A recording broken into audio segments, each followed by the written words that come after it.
All right, friends, have you run into this issue yet? You get this great new RC. You're so excited. It is 4S capable. So it's really designed for a 3S, but you could also run a 4S, but you can't fit your normal giant 4S in there. I've got an answer for you from Ovonic. Check these out. Oh, look at those. Look how small these are. They are perfect for this kind of an application, right? They're 3,500 milliamp hours, which is not a ton of battery power as 4S goes, but it is more than enough to launch this enough times to break it. So the key number that's really important here it's kind of hard to see for you, it says 130C.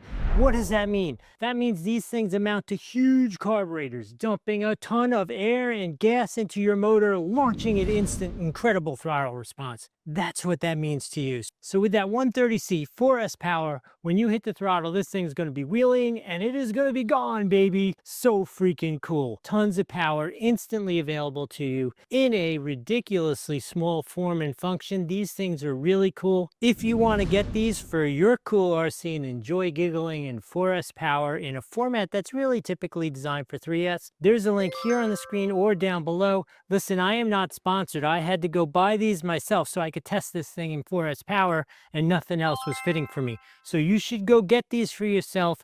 Use that link. It helps out the channel a lot. If I've added some value here, remember to like the video, follow the channel, smash that hype feature if we're here on YouTube. So put in the comments, I want to know what kind of crazy 3S-ish kind of RC are you putting the giant 4S in and really going to launch it? Put it in the comments. Tell us how it worked. Let us know. I hope this was helpful. We'll see you in the next video.